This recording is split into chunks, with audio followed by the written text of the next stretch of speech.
जय मां विंध्यवासिनी, हर हर महादेव। आप सभी का स्वागत है हमारे यूट्यूब परिवार में।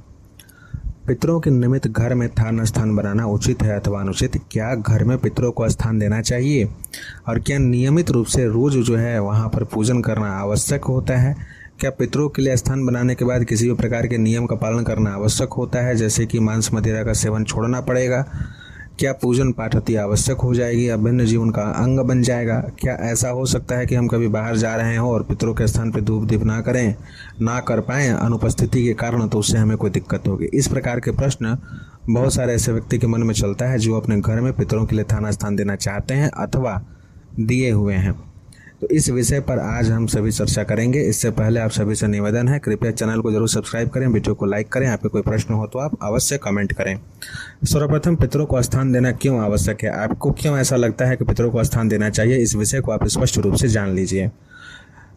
हमारा जीवन पितरों के कारण ही है, यह सर्वविदित है।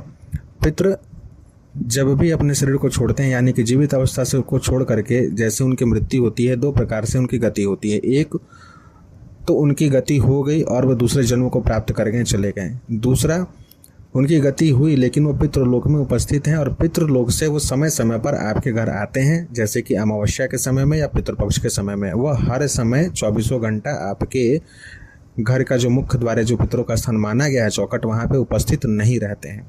और इन सभी के सिवाय एक जो ऐसे पितर होते हैं जो कि कारण शरीर के साथ उपस्थित होते हैं, यानी कि जिनकी अपनी इच्छाएं जो है कभी पूर्ण नहीं हो पाई, या मृत्यु के समय में उनकी इच्छा पूर्ण नहीं हो पाई या पूर्ण रह गई, उनका कारण शरीर बना, प्रेत शरीर बना, और वंशात्मक रूप से पितृयोनि में जाने के कारण, चूंकि उनकी अवस्था वैसी रह गई थी अकाल मृत्यु इत्यादि के कारण, तो प्रेत शरीर को प्राप्त करते हुए वो वहाँ पर रह जाते हैं। पितरों के साथ उनकी उपस्थिति हो भी सकती है, नहीं भी हो सकती है। मैक्सिमम ऑफ टाइम्स में यह होता है कि वह प्रेत शरीर में ही उपस्थित होते हैं और प्रेत रूप में ही पूजित होने लगते हैं। और बहुत बार यह भी होता है कि जब कभी भी उनका श्राद्ध होता है, अकाल मृत्यु इत्यादि किसी की हुई हो, जब श्राद्ध हो रहा हो, त्रिपिंडी, नारायण बलि, नाग बलि इत्यादि हो रहा हो, या तीर्थ स्थान में हो रहा हो, तो उस समय पिंड मिलान जो होता है, गोत्र पिंड मिलान होता है। तो पितृपिंड को पितृपिंड में अगर मिला दिया जाए तो वो पितृ रूप में आ जाते हैं। और बहुत बार यह नहीं करवाने के बावजूद भी उनकी गति इस प्रकार की होती है कि वो पितृ स्वरूप में आ जाते हैं, लेकिन चूंकि कामनाओं की पूर्ति नहीं हुई थी और उनका कारण शरीर उपस्थित रह गया है, इसलिए उनके भीतर प्रेत तत्व विद्यमान रहता है। इस कारण से वो पितृलोकों की ओर गति नहीं कर पाते हैं और आपके मुख्य द्वार जो होता है, जो पितरों का स्थान माना गया है, वहाँ उनकी उपस्थिति, साथ ही साथ अगर उग्र है तो नैऋत्य कोण में उनकी उपस्थिति रहती है घर के।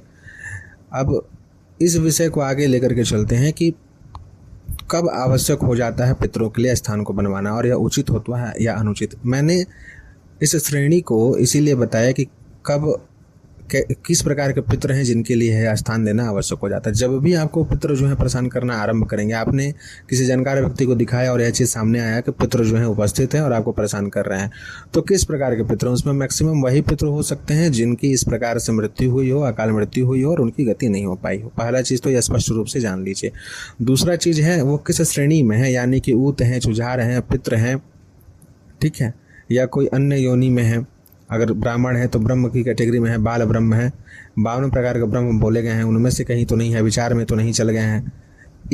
इन सभी चीज़ों को जानने के पश्चात ही यह पूरे तरीके से स्पष्ट हो जाना चाहिए, तभी जा कर के स्थान देने का निर्णय लेना चाहिए।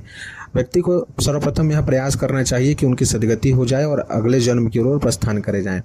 इसके लिए जानकार व्यक्ति का सहायता लिया जा सकता है, जो अपने शक्तियों के माध्यम से बताएंगे। अथवा अगर किसी के शरीर पर उनकी उपस्थिति आनी आरंभ हो गई है, कोई व्यक्ति खेलना शुरू हो गया, जिनके ऊपर में अमावस्या के समय या किसी भी समय आकर के रोने लगते हैं, खेलने लगते हैं, स्थान का मांग बार बार करते हैं, तो किसी जानकार व्यक्ति से दिखा करके सबसे पहले उनसे इस चीज़ की जांच पड़ताल होनी चाहिए कि वो सच में आपके कुल के पितर हैं अथवा कोई विचार मारे व प्रेत, जो कि स्वरूप बदल के, वेश बदल के अथवा अपनी वाणी को बदल करके इस चीज़ की पुष्टि करके आपके घर में स्थान लेना चाहता है, शत्रु का कार्य को करना चाहता है। जब यह स्पष्ट हो जाए कि वह घर के ही हैं और उनकी सदगति नहीं हो पाई है किसी कारणवश और उनको स्थान चाहिए, तब भी उनसे बार बार यह निवेदन करना चाहिए कि भाई आप तीर्थ में आपके निमित्त हम जो इस प्रकार की क्रियाओं को करते हैं, आप शुभ फल को प्राप्त करके अपने गति के अनुसार आगे चले जाइए। अगर वो उसके लिए तैयार नहीं होते हैं, परिवार से उनका मोह समाप्त नहीं होता और वो बोलते हैं कि नहीं, मुझे देव रूप में यहाँ पर पूजित कर लीजिए, पितर का स्थान दे दीजिए और हम जो है घर का घर से जो है अपने हिस्से की पूजा इत्यादि को प्राप्त करके घर का रक्षण का कार्य करेंगे। अपने कुल का हम चाहते हैं, क्योंकि बहुत बार ये होता है ना कि व्यक्ति अपने जीवन को पूरे तरीके से जी नहीं पाया है तो परिवार समूह समाप्त नहीं होता है। तो इस योनि में जाने के पश्चात वह यह चाहत रखता है कि हम अपने आने वाले कुछ वंशजों को देखें। तो 3 पीढ़ी तक कम से कम तो रह ही जाते हैं और 7 पीढ़ी होते होते मुक्त होते हैं। तो उनकी यह इच्छा चूंकि रहती है कि मैं अपने वंशजों को देखूं, उनका कल्याण करूं, वो अच्छे कार्य करें और उनके अच्छे कार्य करने का पुण्य मुझे भी कुछ अंश में प्राप्त हो। जब लोक में उपकार करें, वो लोगों का भला हो, देवता प्रसन्न हो, तो उसमें मेरा भी नाम हो कि हाँ इनके कुल के यह हैं, ये लोग हैं। तो इस कारण से कहीं ना कहीं वो रह जाते हैं और भी अन्य बहुत से कारण होते हैं। तो जब यह कारण शरीर से उपस्थित जो पितृ हैं, जब यह स्पष्ट हो जाए कि हाँ इनको स्थान देना है, तब जो है अगर किसी के शरीर पर उपस्थिति है तो वचन इत्यादि लेकर के स्थान दिया जाता है। और अगर शरीर पर उपस्थिति नहीं आ रही है लेकिन वो प्रत्यक्ष रूप से है, जानकार व्यक्ति इस चीज़ों को देख रहा है अथवा स्वप्न इत्यादि के माध्यम से आपको बताया जा रहा है कि उनकी उपस्थिति है, वो जो भी देव शक्ति हैं वो आपको बता रहे हैं, तब उनको जो है स्थान वहाँ पर किसी जानकार व्यक्ति के माध्यम से देना चाहिए। स्वयं कैसे देना चाहिए वो विधान फिर कभी बता देंगे, लेकिन बिना आधा अधूरा जानकारी का इन सभी चीज़ों को कभी भी स्थान नहीं देना चाहिए जब तक आप कंफर्म ना हो, आपको सही तरीके से पता ना हो। अनुचित इसे इसलिए नहीं बोला जाएगा क्योंकि यह भी एक प्रकार का माध्यम है। अभी के समय में हर चीज़ को शास्त्र में नहीं ढूंढा जा सकता और तंत्र शास्त्र एक ऐसा विषय है जिसकी कोई सीमा नहीं है और हर चीज़ तंत्र में लिखा हुआ आपको कभी भी प्राप्त नहीं होता है। लेकिन जब भी आप इनको स्थान देंगे उसके बाद बहुत सारे नियम हैं जिसको आपको मानना पड़ेगा।